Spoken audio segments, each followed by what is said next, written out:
Kelin, Joe. how was your Thanksgiving? It was pretty good. Kind of low key, but So, anything interesting about the dinner?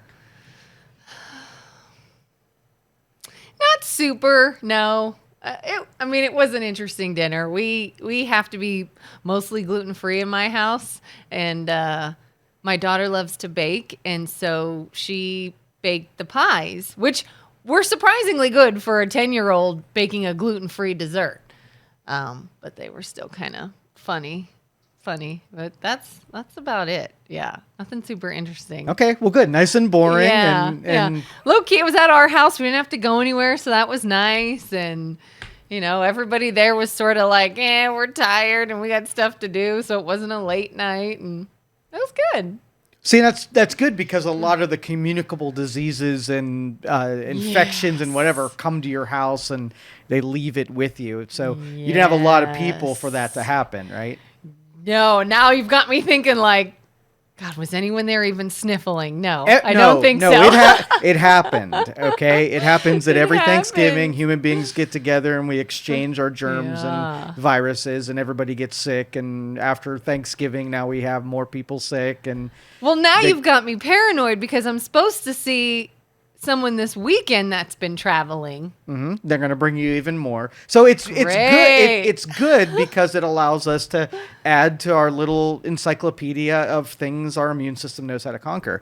The bad thing is Yeah. we're so dreadfully unhealthy that all it is it gets people more sick, and you have more disruptions in the economy because people can't manage themselves. So you said bah humbug about the taking a productive work day and turning it into some stupid lazy holiday. Oh my gosh. And so If that's how you see it.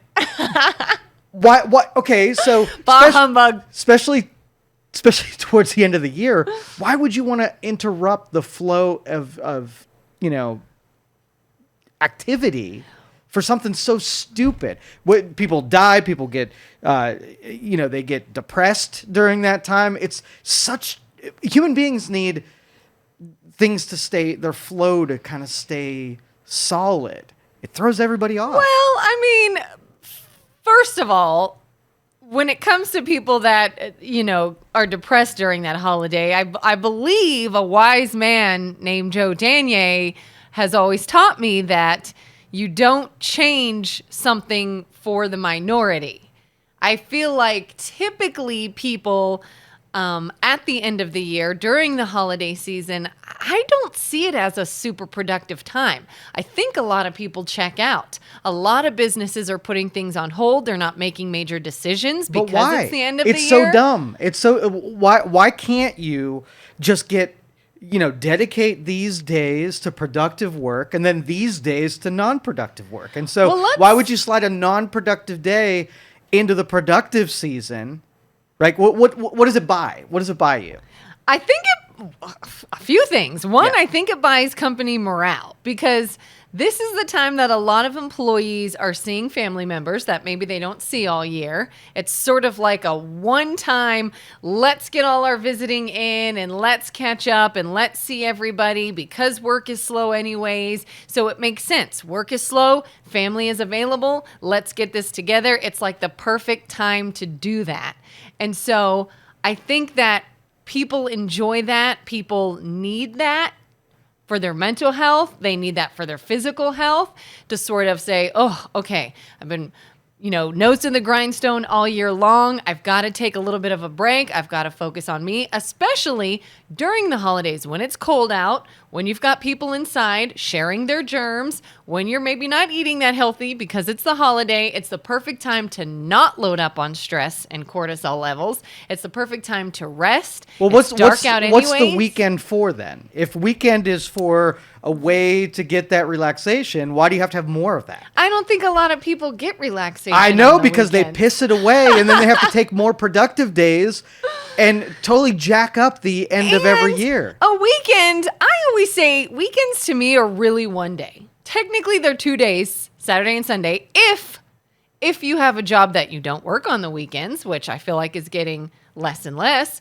Well, those But people, really that's it's fine. one. Okay, that's fine. If you work like on weekends and whatever, then picking holidays, like you're already taking out a 365-day year and you're only working 240. You have tons of non-work time to invest in things like relaxation and getting together with friends and Not doing really, though. but we pissed it away is why. We took the weekends that should be rest and we added things into them. So then we have to invent more days. Okay. Do you ever take like a family vacation? Yeah. You travel. Why? Why would you do that? Why wouldn't you just take that time and stay productive? Well, I do. I work on Of my course vacation. you do. Of course you do. But human beings need the consistency and purpose of doing the same thing. Like, well, it's the real thing. The real answer is it's the attraction of doing something different, right? Yeah, you get sort of that reset, that rest, that. But why let's do you not need that? focus on this. Why let's do you need focus. that? Like, what is the attraction of doing a different thing? Couldn't you make the stuff you're already doing better? Invest in what you already have rather than pursuing something that you don't.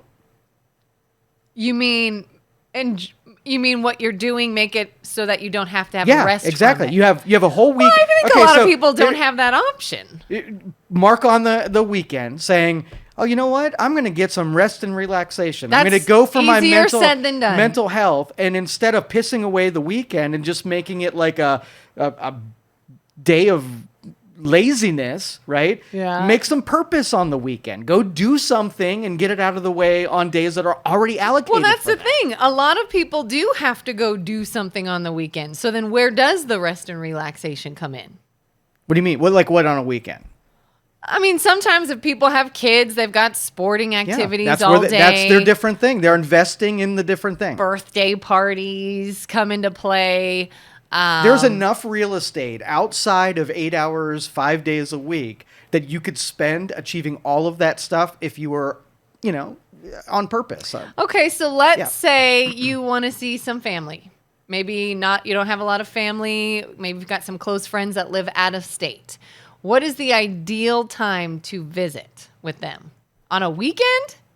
When it takes a full day to travel anyway? Well, I honestly, I'm not saying like not have any at all. I'm saying so many disruptions throughout the year instead of just staging them so you have less disruptions because that's better on the health and well-being of people to have consistency in their months and weeks than these disruptions that blow everything What are up. all the disruptions throughout the year?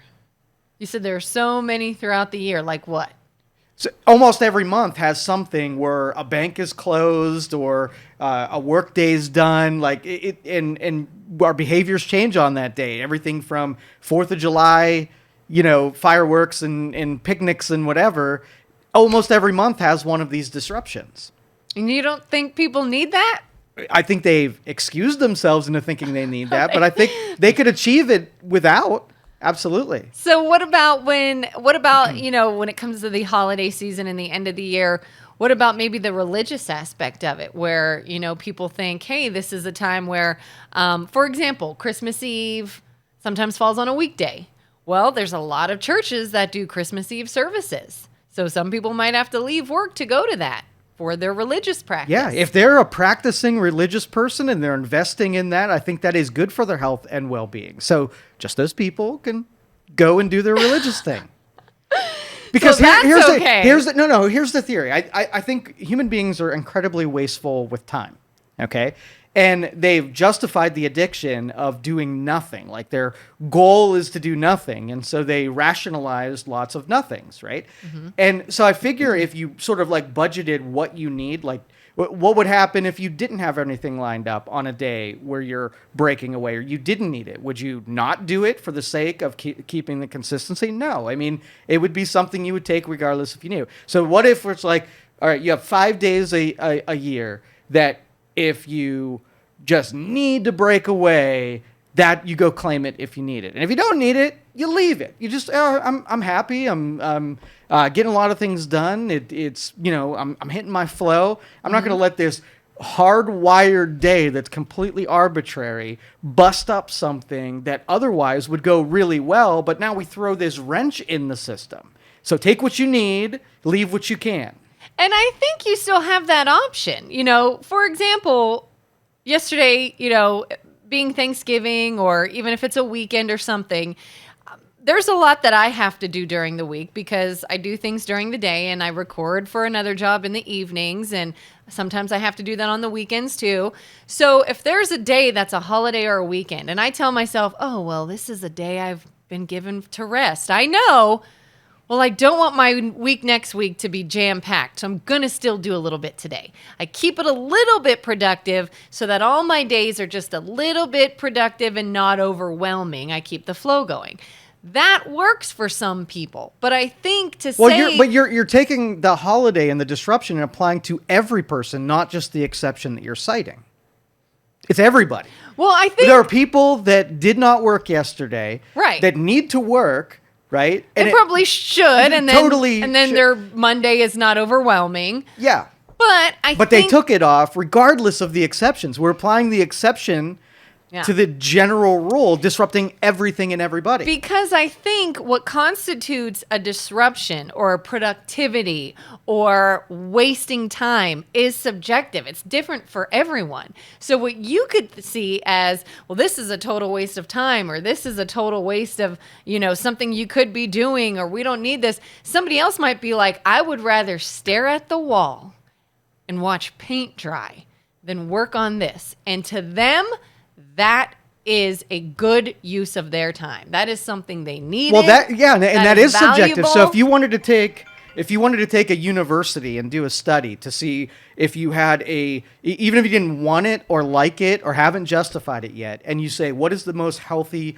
way of dividing time up? They would not come up with the system that we have right now. They would say, you let's just say you took a little chart and said when you need stuff and when you don't need stuff. They wouldn't jam something that you absolutely didn't need that was completely disruptive, that might make you sad and depressed, mess up your finances, mess up everything, and take the risk for the sake of the exception that might say, oh, that's a pretty good thing. Applying it to everybody is my objection, where not everybody needs it. And so making everybody do it is crazy. Well, how do you make everybody do it? I mean, if you want to work on Christmas, work on Christmas, work on Thanksgiving. Not when you close half the freaking businesses down on the planet and make every service that you depend on not be there that day. The people that you need to do business with are closed. Yeah. So you're taking my right to work away, right? Because you want to close your shit down on... Well, couldn't you just, take that and prepare and do things in preparation for when those businesses are open again? Then you can still stay productive. If you look on the timeline of the net cost versus the net benefit, I bet you a lot of people feel good that they took the day off, but everybody took one on the chin. So if you were to say, hey, here's what you get. You get to go do this. You get to eat a lot of turkey and watch a lot of football. But here's really what happened in the economy and the services and how life was made worse. Would you make that trade today? You would make it if you needed it. Like if you would take a day that wasn't Thanksgiving, right? Mm-hmm. And said, you're going to go do that with all of that expense. You're going to have to take the sacrifice, but it was just going to be you. You'd consider it. Right? You consider it if it's going to cost you so much and the benefits aren't that great. I would take a day offset from when everyone else is. Yeah, if you just had to make the choice, there was no Thanksgiving and there was just a day you're like, yeah, I really need to take this day off. I'm going to make all of the same sacrifices that happened forced on you on a certain day. Would I make that sacrifice knowing that this was going to get disrupted, this was going to get disrupted, this was going to Yeah, see, I would rather take a day that everyone is off. Otherwise, that is when I am then dealing with the bulk of things because I stopped when everyone else didn't. And now when I come back, I've got all the stuff everyone else put on me. Whereas if everyone stops, then it's like, okay, nothing is happening today. Yeah, sort of like COVID. So tomorrow won't suck. So COVID, everybody shut down. Nobody can do anything. And it fucked everything up. That was awful. That was too long. In a microcosm, there's still things that you depend on. There's, nurses and gas stations and everything. And while you're off, they can't be because you're going to pull up to a gas station and say, we're closing. You're like, fuck, this was a really bad idea. There's a dependency between two individuals that if one of them bows out, right? Yeah. You could say, hey, we'll agree to bow out as long as you make all different decisions that don't depend on somebody else to do their thing. When you say there's a benefit to certain jobs where maybe you have to work on a holiday, but a lot of those jobs then will pay you extra, so they make it a little worth it. Would you say, you know what? All right, we'll stay productive. It's a holiday. I'm going to keep working, but I'm going to make more money on that day because I'm working No, you on just a holiday. cited that it's only good if everybody does it, but then there's people for you, and there are people that aren't doing it, so that it's not an everybody does it thing. But that's two different industries. I mean, if everybody in your workplace does it. You know what I'm saying? Or anybody in your workplace or who you do business with or things that revolve around anybody that would put onto your load. If they all take off, then nobody has to be overwhelmed. So the people that you're dependent on, like gas stations and retail, they're not allowed that day. And the people that are dependent on you, they better take off. That day, or they can take off that day. But wouldn't you say oftentimes the people that have to work that day are making more that day? Well, the compensation doesn't matter. I'm talking about... I think it does matter. It doesn't. It doesn't matter. From the perspective of the retail employee, I'm saying the overall disruption of having everybody bow out of industries where there are dependents in other industries, that they are not there and come to a screeching halt, including the economy and, not just service and everything outside of service industry. Okay. Well, yeah. I mean, you said that it shouldn't be... I'm pointing... again... I agree with you on a really micro level, but I think we do it the stupidest way possible. If you're going to grant yourself sort of like go do things you normally wouldn't do, it does not require 100+ days a year to pull that off. If you were more methodical about it, you can get better value for least amount of cost. And right now, it's just skewed in the other direction where it's a great amount of cost for very little reward. And to the point, we piss it away. So how would an ideal year in your eyes look? Where exactly would be off time? So I would go to a university and get really smart people who study socialization, mental behaviorists, people who study this stuff. And I would say, take 100 people, and I want you to graft out when you see some lulls in where people are at. I want you to basically create a profile on when people need stuff. Like if there's a pattern on when they start exactly. to sort of... So when they need stuff is when you deliver the thing, not say, you know what, we're going to make this holiday that everybody has to serve right now to go get the thing that some of the people really need, but you're going to be off that day and you don't even really need it. That seems like a waste of, a risk, a waste of value. But I could see the way it is as being when people need it. I mean, end of the year, again, like I mentioned, especially for mainly you, in our area. What if people are hitting their stride and the worst thing in the world would be a disruption where everybody bows out and says, fuck you and your stride, done. Do you think there are more people hitting their stride at the end of the year than people that are ready to bow out for a little bit? You think? Consumer spending goes up, distribution goes up, marketing goes up. There's industries that hit their stride right about now. Well, because of the holidays, yeah. Yeah. I had a point and I lost it. What was it? Oh, how do you feel about those studies that claim a 4-day work week has shown to be more productive for employees than a 5-day? I put it in the filing cabinet next to work-at-home workers are more productive. Fuck that. It is not... Okay, so if I know people who have worked like 12-hour shifts and do it 4, and so when you go to the ledger, right, they're getting more work done because they're working. So let's just say you're working on a project that's a 20-hour project. If you can invest 12 hours into it without having to stop and then start again, all your loss of efficiency happens when you got to put your tools away and then bring them back out again. If you can just take a long block and work on it for longer, you have more efficiency on the projects. But I don't necessarily, in the push for doing less is what I object to. I think you should do less, but do it more efficiently. Do it in a way that doesn't make us look at like, okay, a worker was in the office for 40 hours and now they're at home. They're really getting 40 hours.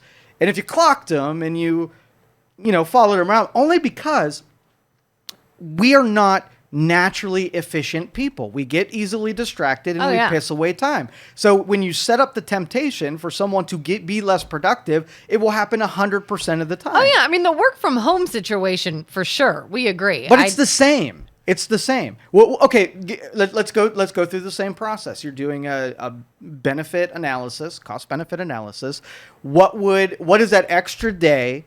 What is the cost of it not being there? Like, you don't have to work on that day. What's the cost?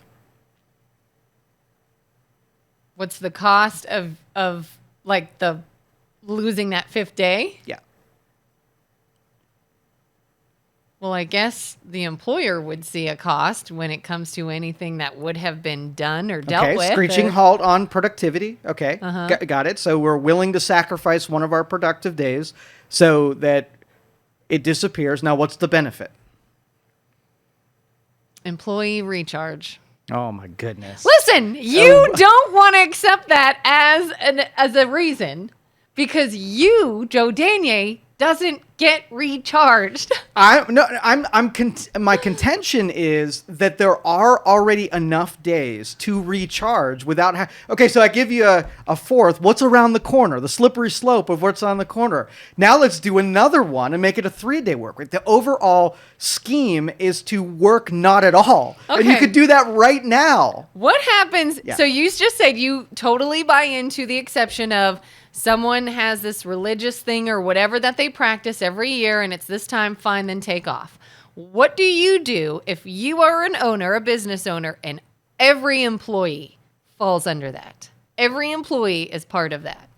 What do? Do you say, oh, all right, I said if it's a religious thing or if it's a, spiritual recharging is a real thing. Following a traditional religion makes you a better person, makes you follow a different code of conduct. So that investment is you get a better person on the other side. But if I took a person that needed to recharge and I followed them around, and are they really making use of the time they already have to recharge? The answer is no. In your opinion, they are. How do you know if they are or not? Because you could follow them around and see, okay, you had the ability to let your brain come to rest and recharge. You had a 2-hour segment. Did you take it? No. Because you want a bigger bulk of time over here when you pissed away the 2 hour that you could have recharged. Recharge is an excuse. I disagree. It's fine.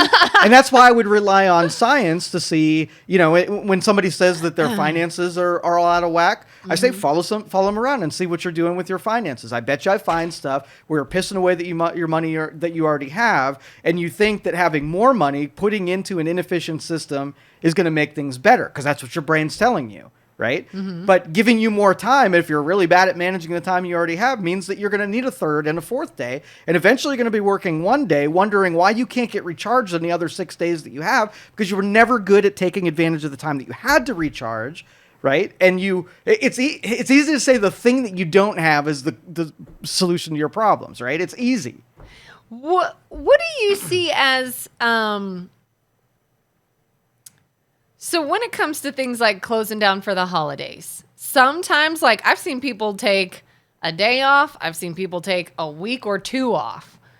Is there an acceptable amount or would you say? As long as it's efficient, I don't care what it is. As long as it's a need and it's filling a role, it's absolutely something that you can look on the benefit and you can look on the cost, and they were proportional to one another. So if someone says, okay, I'm taking 2 days off because it's a need and I'm filling a role. What to you constitutes a legit need and filling a role for those 2 days? What do you mean? So why, when you say it's still efficient, it's basically justifiable if it's a need and filling a role. Yeah. For someone. But does that look a certain way to you? It's measurable. I need to put $10 in a jar is something where, hey, I need to go home and put $10 in a jar. You can measure how much you put in the jar. So you could take those 2 days, and I could take those 2 days, and I bet you those 2 days would look very different. Yes. But are they both not needed?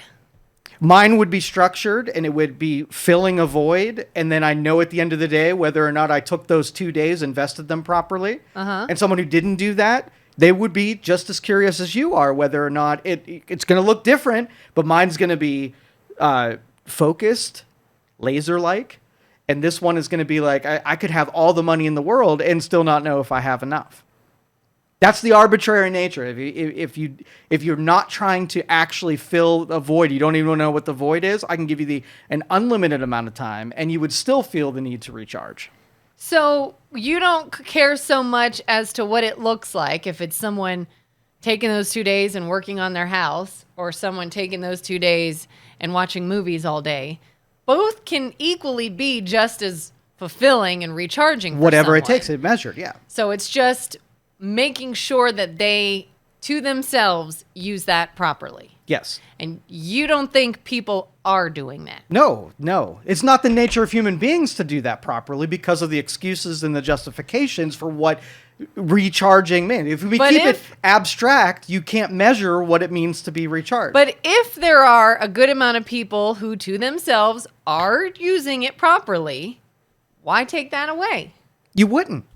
As long as you're efficient on it, and you can write it down on a piece of paper and said, so for instance, if you go on vacation, you go to the beach, right? And you're by the second day that you're on the beach, you're like, I've gotten the most value out of this. I have 7 days. So the next time you go to the beach, you go for 2 days because you've gotten to the pinnacle of what recharging looks like. The other 5 days would have been completely wasted doing not what you intended. So you recharged, got the affected goal, and then the next time you could be more efficient by not wasting so many productive days on something when you went to recharge. So you would sort of almost then prefer kind of like if everybody worked on the honor system and they, maybe said to their employer, like, you know what? I don't have a whole lot going on during the holidays. I'll be here. But randomly, April is pretty busy in my personal life or my family life. And, a lot of people have birthdays and we like to celebrate. So April, I'm going to have a few days in a row off, or vice versa. Summertime is easy peasy for me. I'm good. I don't need anything off. But you know what? Winter, I got a lot going on. You'll see a handful of days off in the winter. Is that sort of how you would prefer it? It would be actually trading it for something of value where you put it on the sheet, you got good value for the time that was spent instead of the arbitrary expensing for little or no reason. So, okay, what happens then when you have the people that say, hey, look, end of the year, holiday season, my family's fairly religious and people like to follow these traditions and it takes some time. And so I'm going to have a couple days off. But you know what? Once summer comes, I get burned out. We're busy and I'm burned and I need a little summer vacation. Would you justify both? Or do you say, one? All right, you have a pantry full of items and you fill it with good stuff. And you're like, hey guys, come over and here's your full pantry of good tasting things.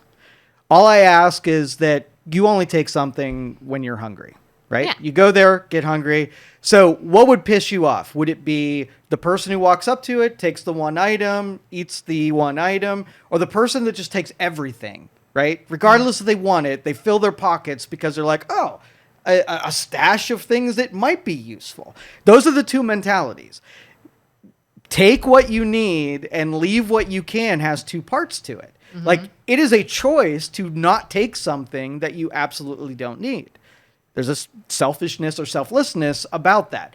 So to answer that question, if you came to me and said you needed something, I would believe you because you say, I'm doing this and it's a good trade of the time, right? That's that would be how I'd answer that question. So there's a difference then. If you could have two different people both say, hey, I need a good chunk of time during the holidays and I need a chunk of time in the summer, but fine, take those two chunks because the rest of the year is going to be productive as hell, versus someone that's like, hey, I need a chunk of time during the holidays. I need a chunk of time during the summer. And by the way, I'll probably half-ass and drag my feet the rest of the year too. You're going to say, one gets it, one does not. Yeah, right. Because the whole rule set is governed by efficiency. If you gave someone $1 million and they came back a year later and they said, I'm out of money, right? They're true. They needed it. Right. But then Yeah. I'm going to wonder what makes them need more than $1 million. Because if I give you 2 million and you're really bad at spending money, you're going to be right back here. And there's an unlimited amount of money that you're not going to be able to manage and handle. And I've had jobs in the past where they were 24/7 jobs. Like somebody had to be there all the time. Right. And what you would do is when the holidays came, you had to sort of work with your coworkers and be like, guys, look, Christmas real big in my family. I really can't work Christmas. But you know what? New Year's Eve, not a big deal. I got New Year's Eve, or hey, Thanksgiving, not a big deal for me. I'll work if I can have Christmas Eve off. And people covered for each other. Yeah, So not what I'm talking about. would you like that better? Or would you say, No, that's more logistics than it is an efficiency discussion because, so for instance, if let's just say you have a job that pays you 3 months of vacation time, it gets to December and you're like, oh, if I don't use it, I'm going to lose it, right?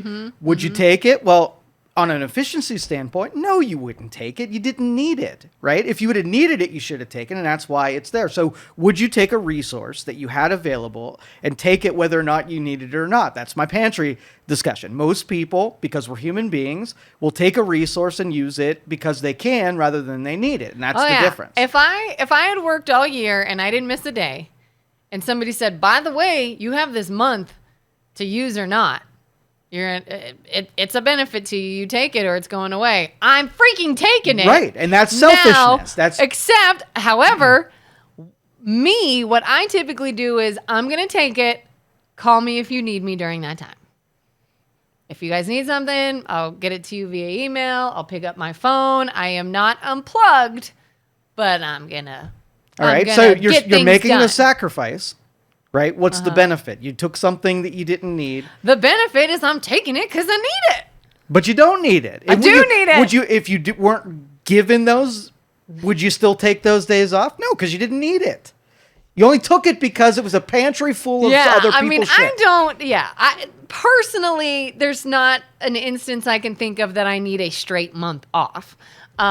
Typically, my days I need are sprinkled throughout the year. I wanted to point out that human beings will become selfish when there's a resource that they can take but maybe don't need. Efficiency would say, I can give you more leeway if you take what you need, leave what you can. But when somebody is given that benefit of you have these days, take them or leave them, are those days mathematically factored into your pay? As in...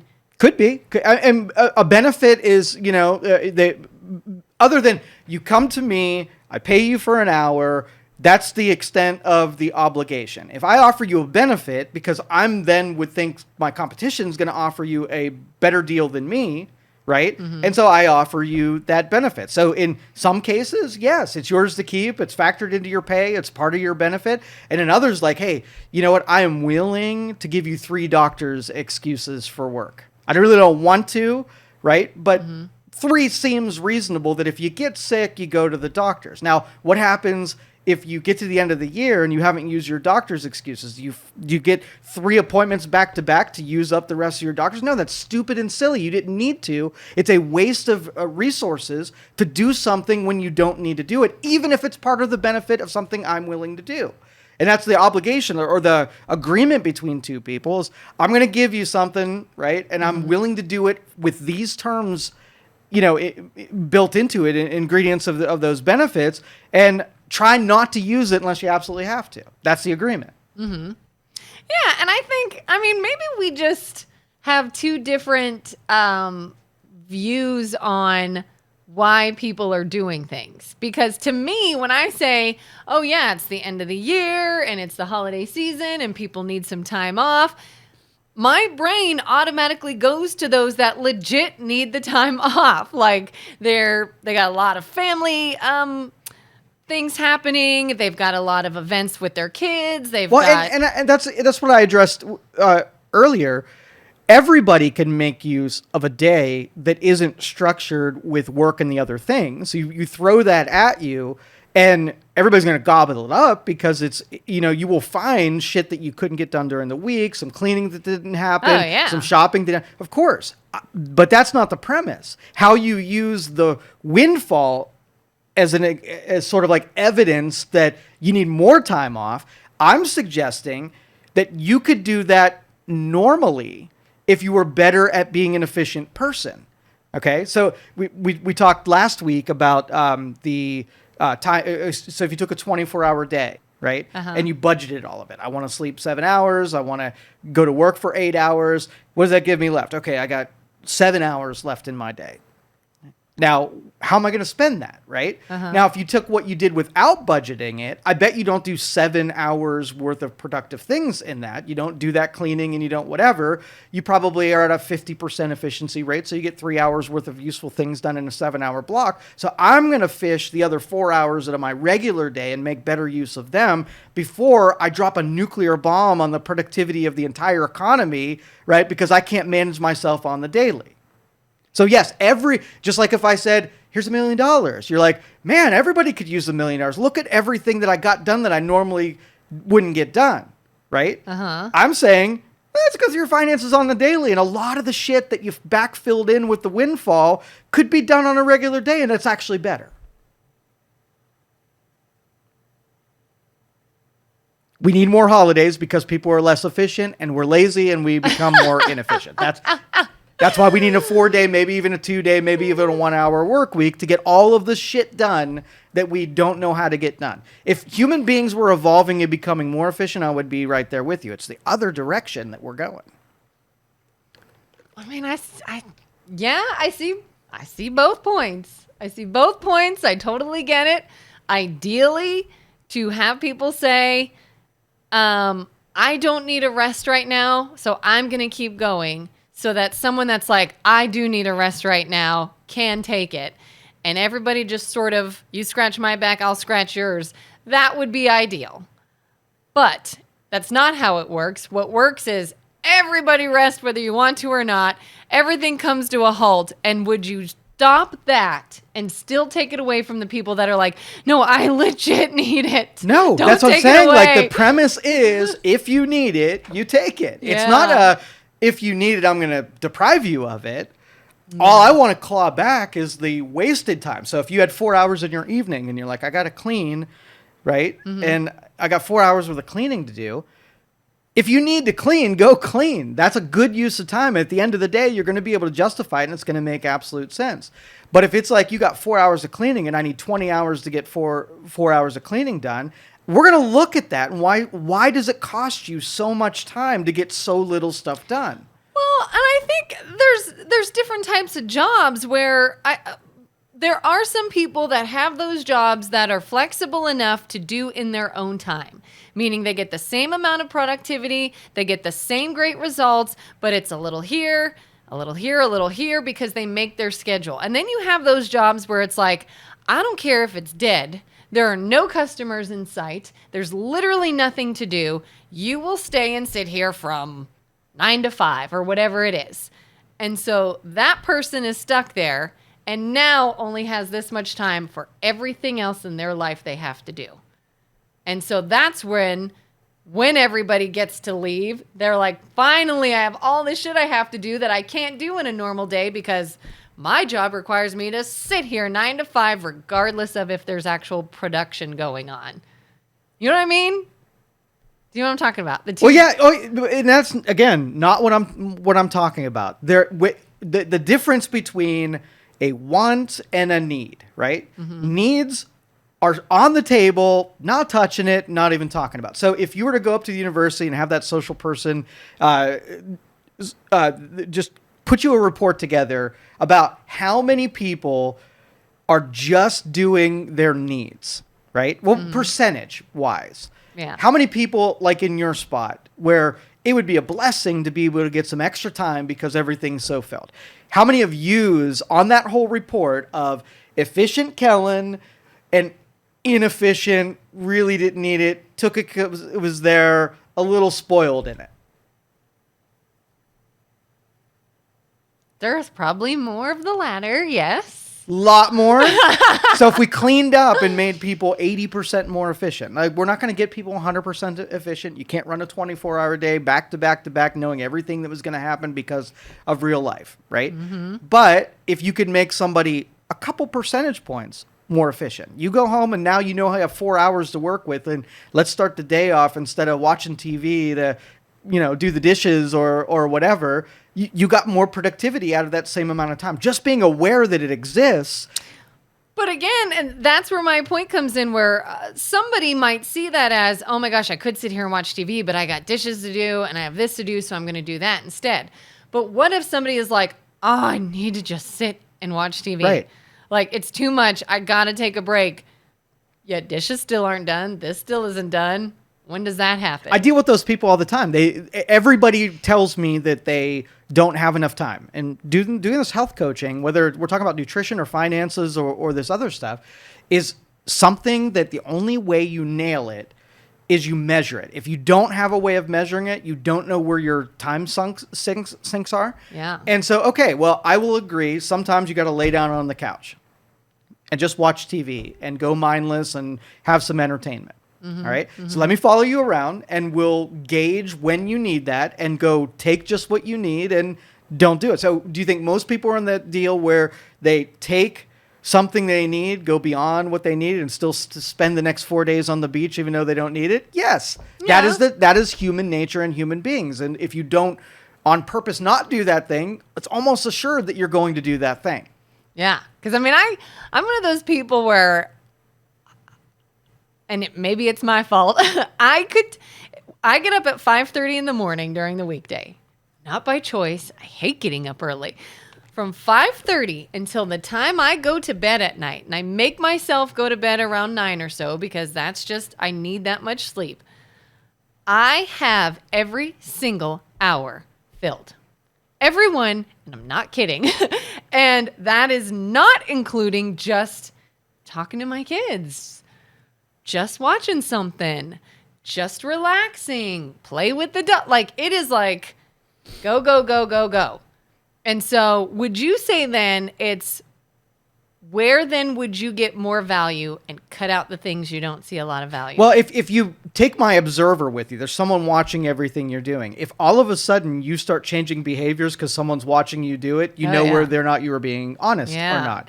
Okay, so if, I give my kid a cell phone so that in case of emergency, that was bullshit. That was something you told yourself and that you weren't really serious about it. This wasn't an emergency thing because only 0% of the time it's being used as emergency and 100% of the time it was being used for something else. So the justifications lead into the delusion that you're doing things for one reason. I need more time so I could spend with my kids. So here's some time. And I watch you not spend time with your kids and do everything other than spend time with kids. That means your intention was to spend it with your kids because, logically that was a good selling point for giving you the time.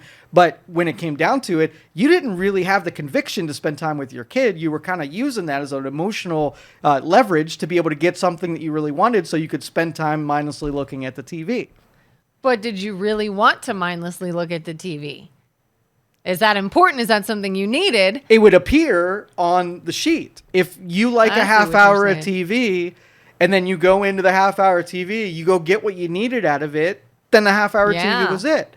But if it was a false premise going into it and saying, I want to spend time with my kids, and the observer's like, wait a minute. You requested 4 hours to spend time with your kids, and I've watched you spend no time with your kids. You stared at your phone the whole time. Exactly. But those are the bullshit things we tell ourselves. And all these conversations do is to get down through the bullshit. And if you're going to do it, just be honest about it. And, the honest approach, you would have a lot more, willing ears. People would listen to you if it wasn't that, I'm going to work from home because I'm more efficient and I don't have to travel. Okay, what do you really want? You want to work from home, right? No, I wouldn't want to work. You want to be able to keep your pajamas on and maybe watch some TV. That would be honest. So I can get up in 45 minutes and go watch 15 minutes of TV. Okay, cool. Yeah. So as long as that's it, and you say, I'm going to do 45 minutes, I'm going to break for 15, 45 minutes, 15 and 15, and you follow it and you just do it, there are very few people that will, disagree with that. They're not going to come. But if nobody's watching you and there's no observer over here, and then I get to give you a full day to get some work done, you are going to do just enough to be able to not get in trouble, right? Mm-hmm. Maybe even fake your way through it and do what you really wanted to do, which was not work. And if you just said, I want to work from home so I don't have to work and still get paid, at least that'd be honest. Everybody be playing from the same playbook. Yeah. Yeah. Because, and it's not, and the normies out there want to use the exception as the rule. So I'm sure there's a dude that went home from work and because of there's no distractions gets way more than he does in work. Yes, but that is the tiny, tiny segment. Everybody else is milking the productivity. Yeah. Yes, I see the appeal to working from home. I mean, if I worked from home, I wouldn't have to get up at 5:30. I could sleep in later because I don't have to do anything with myself. I just roll out of bed and go do something. I could probably get stuff down around my house because I could put a load of laundry in between of doing other things. But yeah, to me, there would be more distractions at home. There would be more incentive to like, you know, if you're in an office, I feel like if you're waiting on something, oh, well, I'm kind of stuck here until Bob Smith gets me this report so I can do this. Whereas at home, you're kind of like, oh, I'm waiting on this report. You know, and then you get distracted or neighbors come over because neighbors don't realize working from home is working. They think you're just home. Yeah, and, a lot of temptations. And that's sort of like the seed of all of this. If you worked a Saturday, right, just in your home life, the way that you would be in a traditional structured work environment, it would look a whole lot different. There would be more things scheduled. There would be things done on purpose. There would be more budgeting of time because it goes to the overall productivity. Mm-hmm. If I went to a regular person and watched them what they did on a Saturday, what do you think when they're at home? It's going to be the exact same thing or a way that it looks Saturday. There's going to be some token elements of what you wanted to get done, but a whole lot of distractions that led you away from the productivity that you would have told yourself to do as if you had that observer there. Mm-hmm. It just becomes more of that. It's like, it's just an acknowledgement that human nature put on this freedom path means that less purpose, more sadness, more depression, less productivity, less happiness overall. Like more structure is better. I don't even like working from home because to me, then work is home. Like when I am home, I am home. This is you my check home. out. Exactly. Yes, I want to relax. I want to not deal with work. And if you're working from home, it's like there's no escape. There's no like barrier there. There's no what's the word I'm looking for? Boundary. Yeah. Yeah, and it's like I don't know why people would want to do that to themselves. Well, there's one reason. One reason why there are Fortune 500 companies and people in government that are fighting and willing to resign their position if you pull me back into the office again. There's one reason. One reason. Getting away with murder. They don't want to work and they that hard. No longer want people watching what they get done. Because the people who are productive at home aren't productive because they're at home. They can be productive anywhere. If you're a productive person, you can do it in an office, you can do it at home. There's niceties, benefits of it that you really like, but you're willing to resign over the fact that nobody was watching me before. I was getting 10 minutes of work done every day and still getting paid for it. That ends right now, and I'm willing to sign over so I don't have to work anymore. So, this conversation originated when, when you don't have a job and everybody's employed, you would give your left nut to be able to work and have the pride in being able to put, money in the bank and provide for your family. And then we fast forward this apathetic part in our, evolution of our society. Now jobs are plentiful. They're disposable. Everybody's commoditized. Everybody doesn't have any appreciation for what they have, right? Thinks that, it's just going to be better, right? Yeah. Like, I'm not happy. I'll just quit. I'll go somewhere else. Exactly. And the whole system supports that. So then you have people who are so displeased with, their purpose in life. The whole system supports that. Like, I'm not saying an employee versus how the system works. It supports that. Nobody appreciates it. They don't appreciate it. So this is the inevitability of it, right? And it has no other choice. So if you took a guy on a manufacturing line that's making more money than the market should be supporting, right? Those are rough words to say that somebody's making too much money. They wouldn't agree with you that they make too much money. Yeah.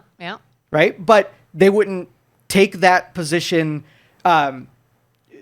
they would take that position very sacredly if we could break up, right? Mm-hmm. If we could break up, then you take it seriously.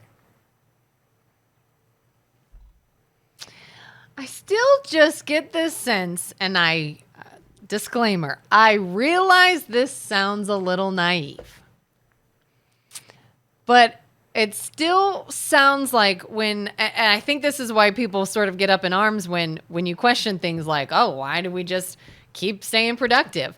Because it sounds like putting work and making money and business over people and family and holiday and rest and everything that comes with that shutting down of the end of the year stuff. I think people just look at that and go, oh, well, that sounds harsh. That sounds like, to them, that sounds like the selfish or greedy thing is like, oh, well, he just wants work, work, work, work, work. That's that Scrooge bah humbug. When somebody else is like, no, it's time to be with family and to give thanks and to have some rest and to have some fun with each other and merriment and mankind. And you know what I'm saying is I'm being a little extreme, but that I think is where you get that pushback or that disconnect from the average person. And I would be okay with that if you would agree to an observer and the reasons that you slated. And I give the beach scenario, as probably being the best example of that. If I followed you around and saw that you were doing the merriment and the family and whatever, and you were investing all of that time into it, right? That was fine. But I bet you that portion is a minority of the time invested. So when you take out the big portion, what did you spend it doing? So you were like, well, people really they hate their family, they stressed out, they're not having merriment, they just don't want to go to work. Exactly. Yeah.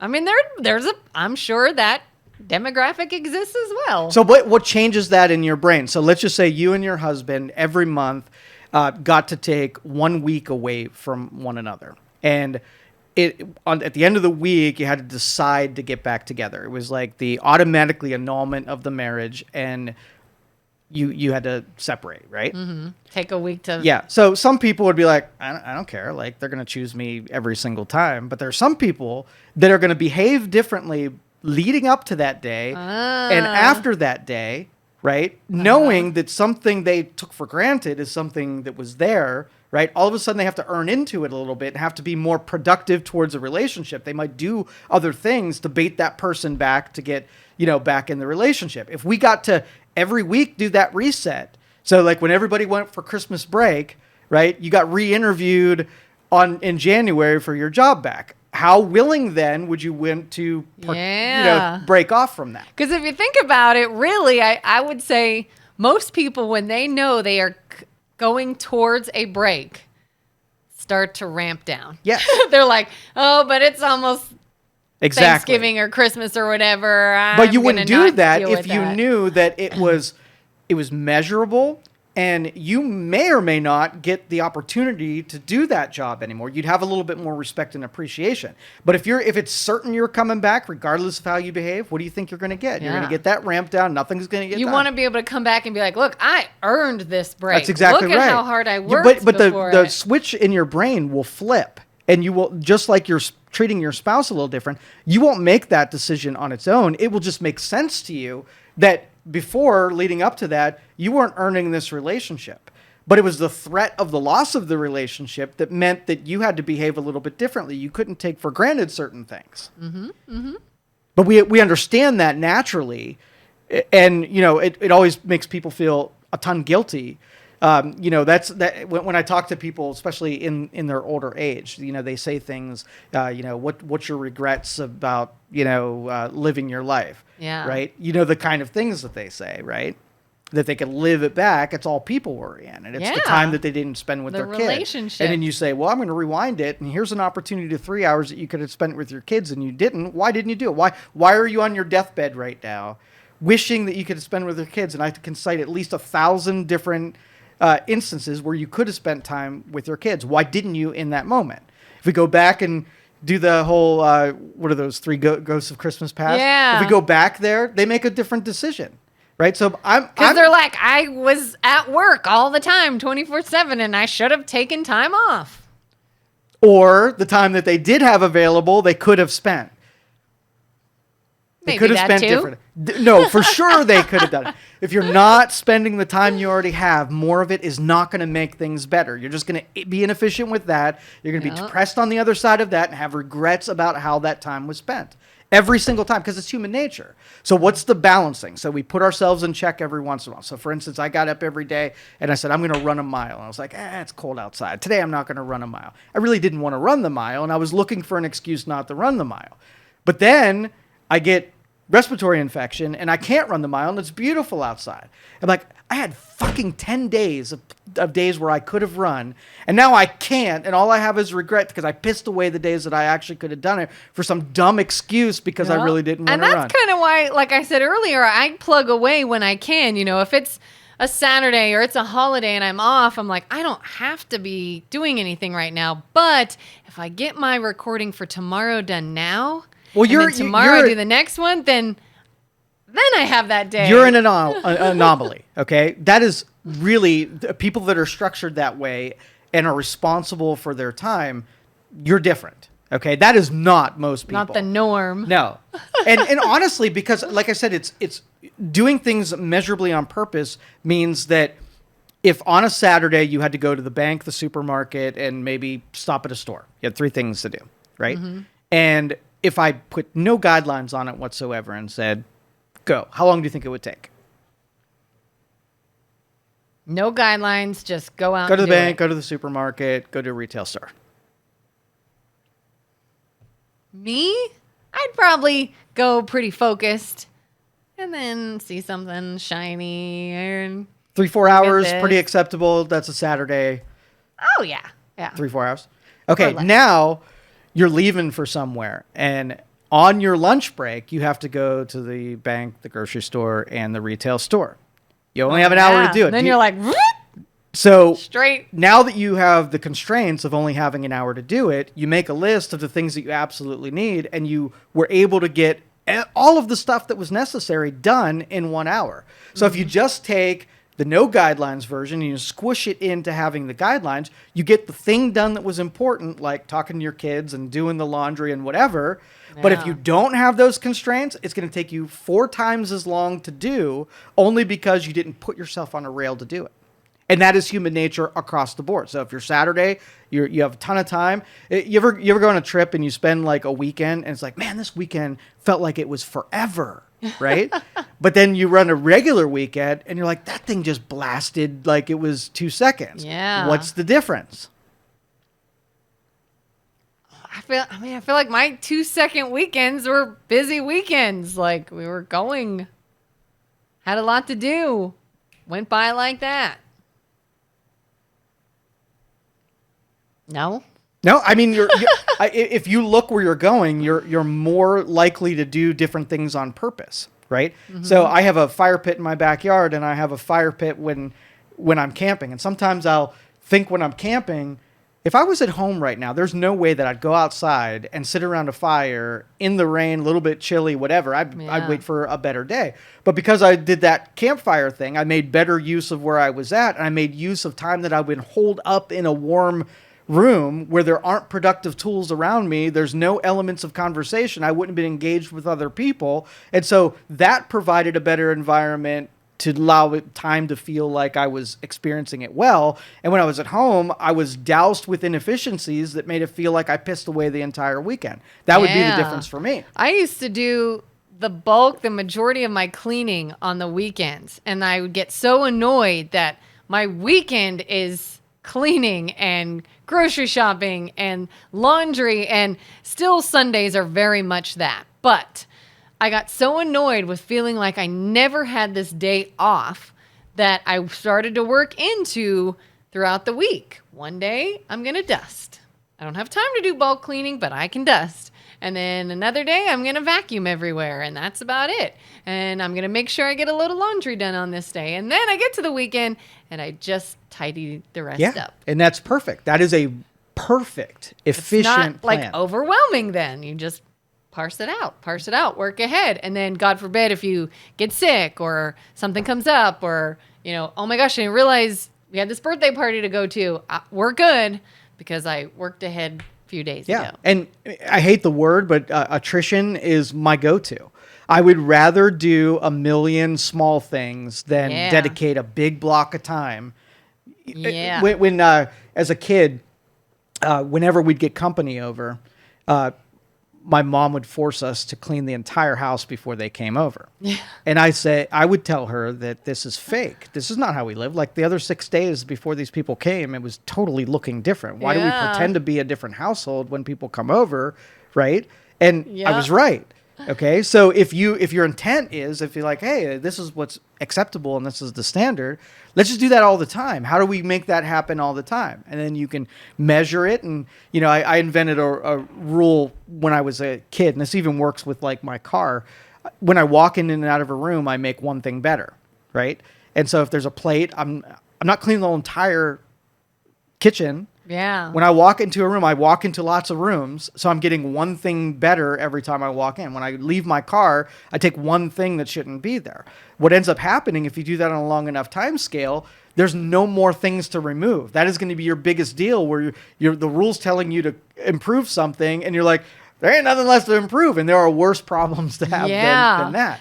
Because I think we've all been in that situation where, now you do have this totally disastrous of a room or something that is too overwhelming to conquer when you could have just put these clothes away and then maybe another day straighten this thing up and then another day this, and then you never get that, oh my God, I'm buried now and I can't get the motivation to claw my way out. Because it piles up. Yes. And it's a huge project instead of something that like laundry or dishes take care of themselves. When you do it small pieces at a time, then there's never a pile, and piles make us feel terrible. Yes. Please tell that to my husband who has to wash everything he owns in one load, and then it's just coming out of the dryer and all in these baskets. I'm like, here's my little load I'm going to do Monday, and then I'll probably do this little load on Thursday, and then maybe Sunday I'm doing the rest of my stuff. And I fold it and it's gone. Why do we have to have everything we've worn all month long all at the same time? Drives me insane. I hear you.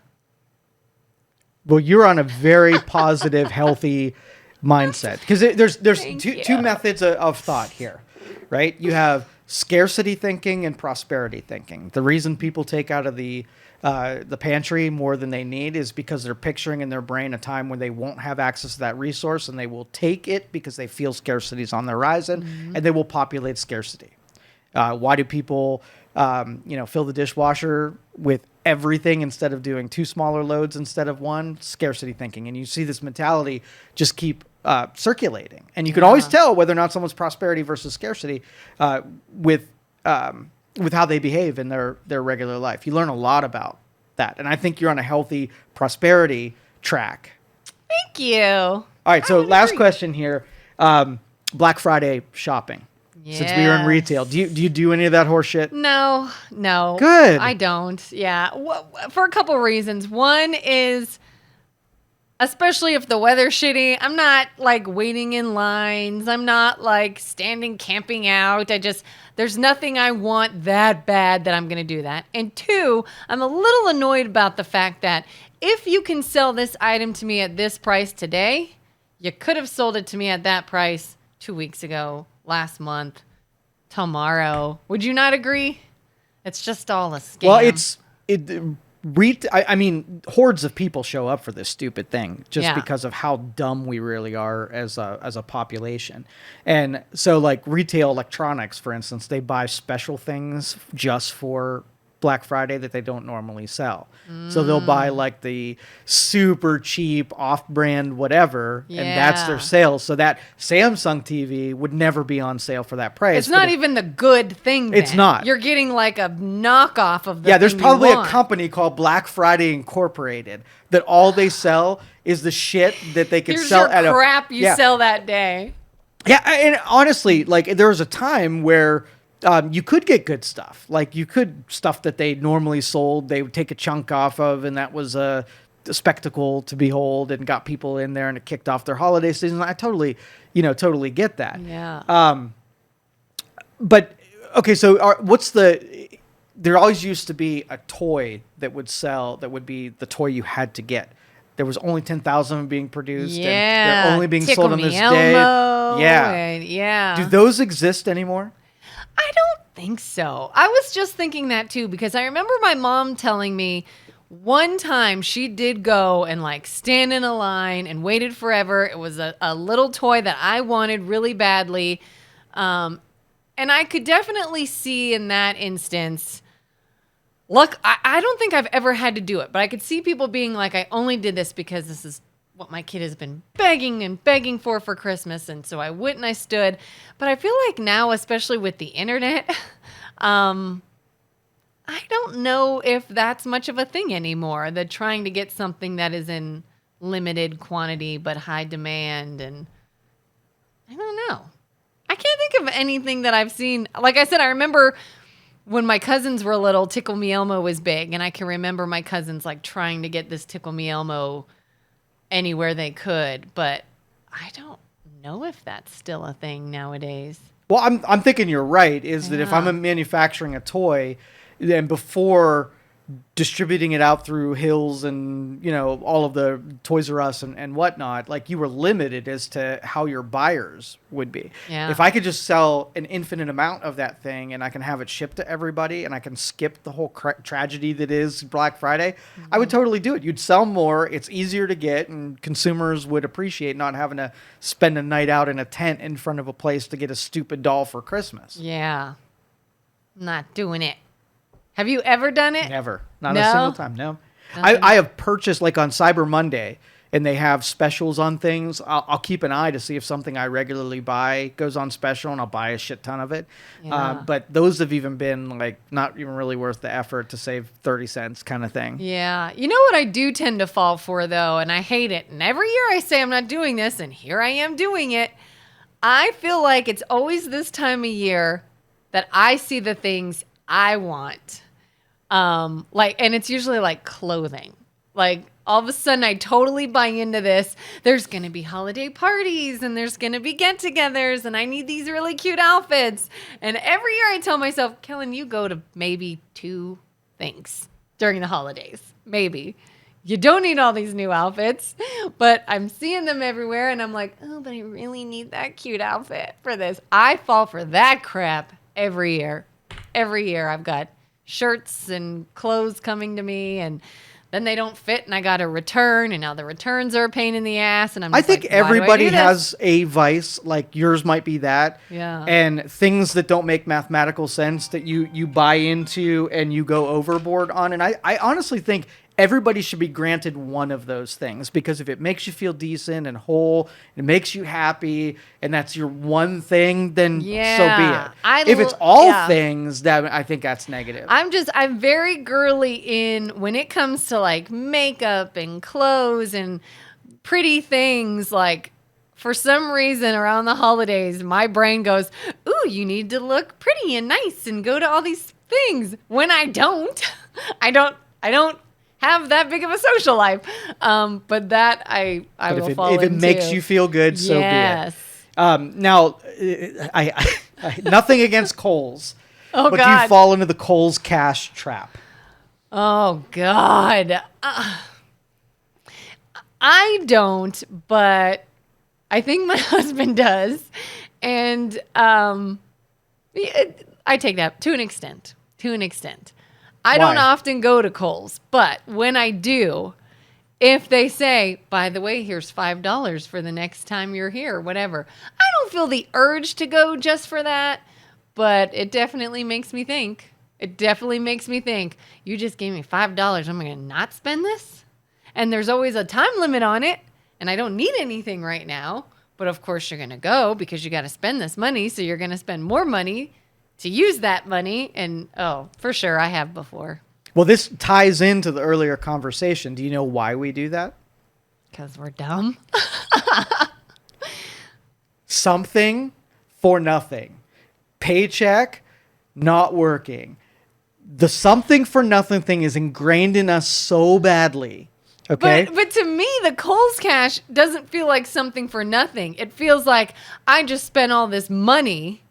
That's why you gave me this. So now I'll ask the same thing to you. Isn't that benefit built into the cost of the shirt?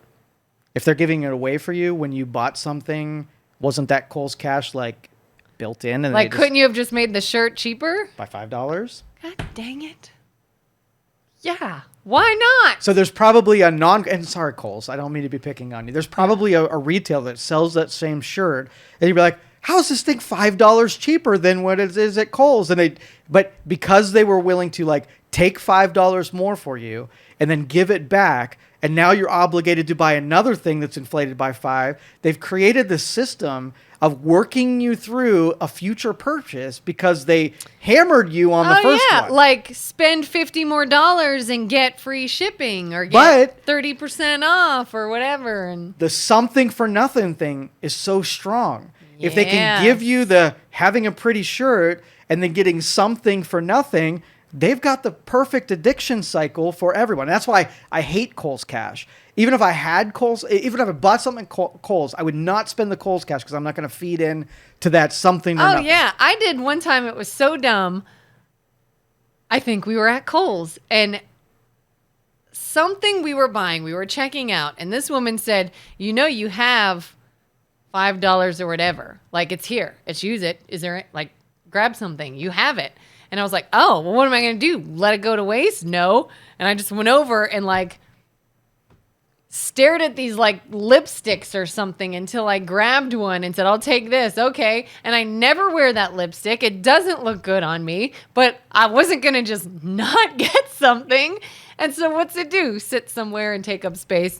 And for what? For what? Because that cheap lipstick that cost them nothing.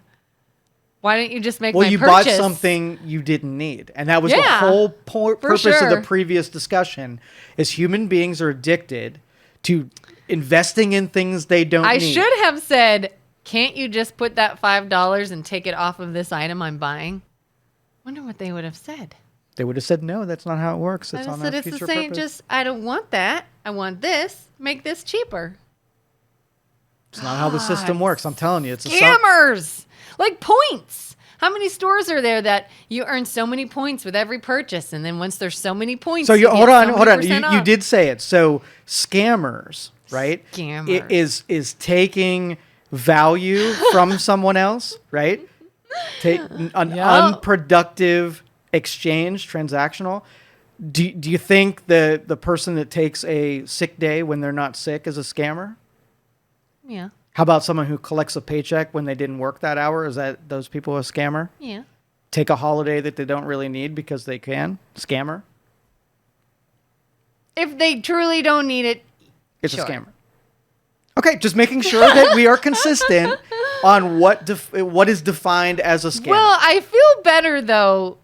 I feel better now that you've explained the whole, like, if people truly are using it, then take it. Don't use it if you don't want/need to. Because my defense is I think a lot of people need it and will use it wisely. Yes, there are some that will not, of course. But I feel better knowing that you're like, no, everybody should just work 365 days a year. Bah humbug, screw holidays. So what you're saying, is it? No. Okay, good. No, I'm talking about that scam segment. Yeah. If I can charge you $5 less on a thing, right? Mm-hmm. And give you the $5 back. And when an observer whispers in your ear that says, that wasn't free money, that was something that was built into the shirt, and they only did that to manipulate you. Yeah. Right? Yeah. And so the feeling of something for nothing is a manipulation. People are being tricked into being inefficient and then being pissed off at somebody else. When if it was just accurate, you would buy less shirts from Kohl's. You absolutely would buy less shirts from Kohl's if it was just accurate. Yeah. The proper price. So if they're manipulating you on a shirt, don't you think the other manipulations that are happening are reducing productivity in something to trick you into doing something else, all while in your brain it's not even the proper event, right? Yeah. Because now you'll feel different about the shirt at Kohl's now that we've talked about it. But before we talked about it, it was just a feel-good thing. I ruined it, right? But it was a manipulation and a Thanks, trick. Joe. You ruined it. I ruined Kohl's. And couponing. I'm not a couponer, but what about people that all the little coupons they have to save all this money? Well, what can you just, when I buy it, give it to me at that price? I would do the same thing. I would add up the time invested in managing your coupon thing. And let's just say you save $20 and it costs you 10 hours. Yeah. And you go get a part-time job at 10 hours paying $15 an hour, you'd be further ahead than doing that. Now, as far as the people who sell the stuff, if it's their marketing expense, stuff that they were going to throw on ads and coupons work better, cool. If they roll it into pricing, it's no better than, the Kohl's strategy. Mm-hmm. But whatever makes you buy stuff is their only obligation, right? Yeah. Would you consider that a scam, though, being that it's lesser dollar amount? I guess it's the sense of manipulation doesn't sit well. Like, hey, I know how you're pricing this. I know what goes into it. It makes sense, so that's fine. But when they're like, ooh, let's manipulate you and let's make all manipulations or just that one? I guess all manipulations to yes. stay consistent. I'll give you one that, and this isn't necessarily a manipulation, but it's in the same vein. So I did a show in Las Vegas, and leading up to the show, I put coupons in pet stores. So the people that were at the pet store, they see an expo's coming, they take their coupon, and now they visit it. It was a marketing expense, $5 off to be able to get in. Someone grabbed a whole stack at a pet store and went down my line where people were coming to the table and handed them out to everybody that was in the table. Do you believe that was wrong of them to be able to give everybody a $5 offer off their admission, right? That was a manipulation because it didn't come from the pet store and they used that $5 to purchase a new customer through the door. They just robbed me of $5 of everybody who was in that line. I was just going to say, that feels more like a thief. Yep. Somebody did that? Oh, yeah. Mm-hmm. And to them, when asked about it, they were saving a bunch of people $5. That was a good thing. It was a noble thing. What an idiot. But I bet you as a human being, you've done something on par with that. Probably. Now I'm questioning my whole life. Would you save somebody a coupon, like you were in line at the grocery store, and you had 2 coupons, and you only bought the one thing. You saw the person next in line that said they were buying it, and you were like, hey, here's $1 off on your thing. Would that feel like it's a vice? Would you feel like that was bad? Yeah, I feel like I did a good thing. You feel like you did a good thing, and the supermarket's like, hey, dude, she would have totally spent that extra $1 had you not come here and given her free? That happened to us at the fair, the Canfield Fair. We were walking in, and some woman or family was like, hey, do you guys need tickets? Yeah, here you go. Yeah. Would have been a paying customer, robbed your admission, right? And totally in not the spirit of why they issued this. Even if that ticket was going to be used anyways, somebody was going to use it. Everything went well. You paid to print off a coupon, a ticket, a rebate, a whatever. Somebody got it legit. And then they were like, oh, I can't use this. You use it. Is it not 1 for 1? You still spent money on that. If you didn't do the thing, like let's just say I went to somebody who wasn't even planning on going to the Canfield Fair and I gave it to them, then the cash box would be the same. All right. If you took someone who would have been a paying customer and you substituted that free ticket, then it would be different. So if you stop the thing from happening and added up everything, the Canfield Fair would be -1 admission ticket because you converted a would-be paying customer to a non-paying customer. Yeah. Versus bringing in a new person to use something that you couldn't use. I see what you're saying. So if I didn't give it to somebody already in line, but I went over to someone and be like, hey, did you want to go to that event? Yeah, but I didn't get tickets. Oh, here you go. Wouldn't have been a paying customer, not ruined. That makes sense. So anytime now I'm like, oh, I have this coupon or I have this thing, I got to find someone that wouldn't have been going there. Wouldn't have been going, and then you don't change the math on it. Yeah. Okay. I like that. So speaking of shopping. Yeah. Small Business Saturday. Do you participate in that? Oh yeah. Yeah? I figure out ways. What I'll do is I'll take things that I was already in the hopper going to buy, and maybe they're usually on automations and coming from somewhere else, and I'll take all of those purchases and do them all on that Saturday. Yeah. You know what I have thought about doing recently? Every so often I'll be driving home or driving somewhere and I see all these little places that I've never been into. Like my whole life, I've never been into that little store, that little store. I don't even know what all they do there. And I was like, one of these days, I'm just going to go visit. Just go do something at all these little places that I was like, God, there could be amazing things in there. And I don't know. I just drive by all the time. Right. Might have to do that. Because sometimes, even if it's something that I don't know anyone I could shop for, my family, what we do, years ago, we decided to sort of squash some of the holiday stress. We said, presents are only for kids.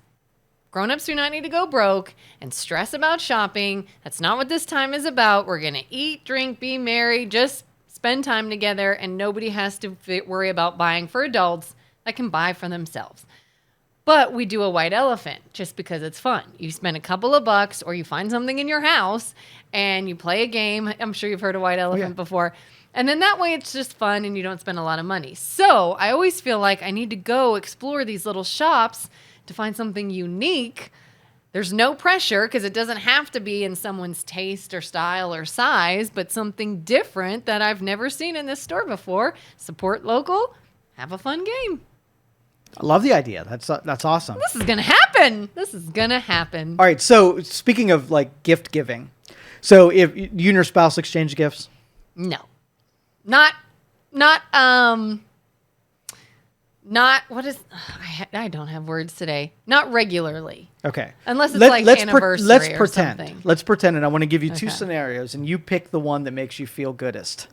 Goodest. So you decide, hey, I'm going to buy you a gift. I'm going to spend $50 on your gift. You're going to buy me a gift. You're only going to spend $50 on my gift. And you go out, you buy something, you bring it back, you exchange gifts, everything's cool. That's hypothetical number one. Yeah. Does it make you feel good? A little bit? Yeah, I mean, that's kind of why we don't do it is I could get what I want, you can get what you want. That's second hypothetical. Okay. We're going to spend $50. I'm going to buy something I want for $50. You get the green light to go spend $50. Does the second one, even though mathematically the identical thing is happening, probably to a higher value, you're getting something you really want versus something someone else thought maybe you really wanted. Yeah. So the efficiency of the dollar goes up, but is now there an emotional disconnection because the gift didn't come from someone else? No, I would rather just have what I wanted. You and I, a lot alike. Yeah, that's why we quit years ago. Again, one, because why stress? Just buy for the kids and then low stress. Well, would you be able to say, here's $300, kid. You go buy everything that you want for Christmas. I'm just going to finance it. With my kids? Yeah. I feel like we do a little bit of, we got a couple things we thought you would like. Oh, and here's some gift cards if you want to go shopping with the rest and pick out what you like. I feel like we do a little bit of both. Which one do you think is better? Giving them the ability to spend the money and get what they really want, or giving them some stuff you think they need and might be wrong? I mean, I think when it comes to younger kids, I think kids get a thrill of the opening presents. So I want them to have what they want. And I ask them leading up to birthdays, holidays, whatever, what is it you want? Because I think the kid still gets that rush from that. The holding, the opening of the present. You could still wrap it. If they like that part, they bought everything, so they know what's in it. So it's the mystery that it might be something. Yeah, I think so. Like, oh, this is a PS5. Oh, socks, Mom. Thank you. Oh, God, yeah. Thank you. And that's kind of how my husband and I got off of gift giving too, is just that the couple of instances that it was a miss. Like, you really think I wanted a tire pressure gauge for Christmas? Oh, this feels like a wound. This feels like a scab. One time, many, many years ago in Alabama, I got a flat tire on the way to work, and they had to come out and pick me up. And for Christmas, I got a little air pressure thingy. And I was like, you honestly think that's what I wanted for Christmas? Oh, but you needed it. It makes sense. You're right. I did. I appreciate it. That could have just been something you gave me on like a Tuesday, not Christmas, And it was just like, do we ever again want to go through that little disappointment when it's like, I could have just got what I wanted. Why don't you just get what you want and I'll just get what I want? And with exception, like anniversaries, birthdays, we'll get each other a little something that, it doesn't matter if it's great or not. They don't care. It's the gesture, whatever. Now, a flip side of that if they were expecting socks and they opened PS5, then they feel like they got something for nothing there, right? Exceeded expectations. Or, like, I don't like the pressure of, did one person spend a lot of money and put a lot of thought into something and the other person maybe didn't? And now there's this disconnect of one clearly major gift and one was like, oh, I thought we were just going to do something small. Then you got to make sure you're on the same level. See, all of this doesn't feel like gift giving. It really doesn't. It feels like a stressful obligation. It almost feels like an inefficient forcer of doing something that everybody else is doing. So it ends up being an inefficient, changing the whole deal. So like, don't need the time off, but you take the time off. Didn't really need a tire pressure gauge, but was forced into getting you something, and it's the first thing that I thought of, so I gave it to you, and hopefully it would pass and whatever. So, yeah, just don't. I remember one year somebody gave me a little phone case to a phone that I didn't have. Like, I don't have that kind of phone. I have this phone, so that's literally pointless. Or a shirt that's like 5 sizes too small. Thanks. Why would you even spend the money? Just don't. Why? Out of obligation? Because you have to have something? Why? Don't. Just come, hang out. Yeah, Christmas has been so much better since we made that rule. No gift giving for adults unless it's something silly for a game. Then you get joy and fun out of the game. Everybody should be like this. What about the Jewish people who give one present, but they spread it out over multiple days? Yeah. So you get probably Different less dense. You don't get a big pile of them, but you get one. Do you think they have less enjoyment opening one gift a day? Or what if it's like, I'm not going to force myself to go out there and find stuff and be wrong a lot, right? And I'm not going to just do gift cards because that feels impersonal and I didn't put any thought to you. But I typically would buy you 20 things as a kid. And so throughout the year, when I see something I really think you'd love, I'll buy that and I'll say, that was your Christmas present. So you might get in one February and one in March. And when I come across something that I truly thought you would love, then I bought it instead of forcing. And the whole theme of today's show is forcing a thing because you can, instead of doing things natural and authentic and efficient. Or out of a sense of obligation rather than like you said. I've been places where, and it could be random, it could be during the summer, the spring, a weekday, where I saw something that totally made me think of somebody. Oh my God, they would love that. We were just talking about how much they love those things. And I would get it then. And it would hit more than did I just 100%. buy anything because it was a holiday. I totally agree. I agree with that. Like, don't feel the need to spend money and find something you hope I will like. If one random day you're like, oh my God, they would love this, and then you get it, I do love it. Great. I feel like I brought you end around on this. We started off with forcing time off to go do something and had lots of excuses. And even when we depicted it, there was still some hesitation. And now when we're talking about gift giving and making totally effective and productive gifts with changing the way that we manage it, so we're only doing the stuff that we need to do and we're leaving off the wants to do. The only thing we removed from that is the something for nothing variable. It's got to be everything. Meaningful. Yes. Have meaning behind If I give things. you less things, but each one of them means more, that's me making productivity more efficient. I put more of thought into it. It might have cost even less because I took out the shit that you didn't need out of there. Instead of the 5 gifts that flat, right? Yeah. I took those out of there and just changed it. Maybe you didn't get the big dopamine hit from having the big pile of presents. Maybe you didn't get the dopamine hit for 2 weeks off of Christmas vacation. right? But I gave you exactly what you needed it to a high caliber, and I nailed it, but you'd have to have appreciation for things that take a little bit longer to manifest and have a little bit more meaning and depth to them. Yeah, because I think we both are the kind of person where I always say I am big on intent. What was the intent in doing something? And I mean, it could even positive or negative. I've seen people where, you know, somebody's feelings got hurt about something. Okay, I can see that. But did they mean to, or was it a flub? Right. Like, were they malicious, or was it, oh my God, I didn't realize, you know, intent is big.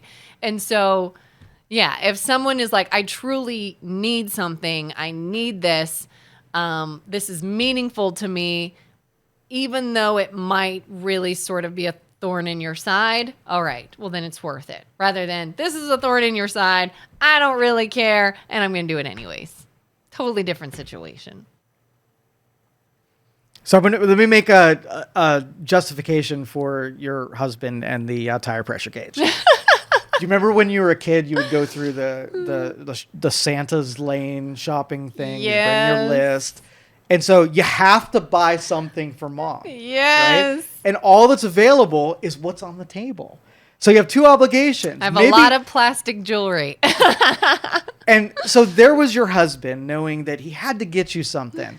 And he doesn't want to get you something that's not meaningful. So he thought back to a time where you were in peril. And you know what? Let me save you from the next peril. The pressure gauge is something that was connected to you, had deep meaning. Just like if I walked into the Santa's Lane and bought an ashtray for my dad who smokes Marlboros, right? I connected those two things. You get it home and you're like, I got 10,000 ashtrays. I wasn't in need of a freaking ashtray. This feels the worst. But that kid had to do it, right? Yeah. And that's why I say I 100% appreciate the thought behind it. It was like a gauge and then something I don't know if it was like an electric pump or something. And he's like, oh, you can use this if your tire goes flat again. I appreciate the thought. I appreciate why he did it. But to me, and it's just the way I work, if someone's getting me a holiday gift, typically I would like it to be something I want, not just something I would need. Interesting. You know, like if I need it, I'm gonna have to just go get it. You have a clear understanding between needs and wants, then, right? Do you? There's you can judge. I do. You judge I do. needs and wants. Needs right? and wants. Yes. And the needs aren't as important as the wants. No, it depends on the situation. Okay, pressure gauges totally need it, but not as Sort good of as something need it. you want. Because In we're chasing that- wants is what the end yeah. result is, right? Listen. Yeah, what? We're in progress. This is progress. We now know Yes. what motivates us towards something, and it's things we want. Sometimes I want something because I need it. How about that pressure gauge? Do you want it? I didn't not want it. Okay, that I wasn't. I don't know. We how used to a double use it. negative. This is so deep. I didn't not want. I didn't want it for Christmas. At the time, I was like, lame. Now, if you would have put a card there that said, I got this for you because I remember saving you in that moment, and if I can spare you one drop of cortisol from your blood, and you had it a little framed, and you put it out on the mantle, every time you looked at that card saying, he really loves me. That's what he needs to do. And say, and by the way, here is also some makeup or jewelry or something else you just was pretty and you'd like it. Bingo. There you go. Need and want.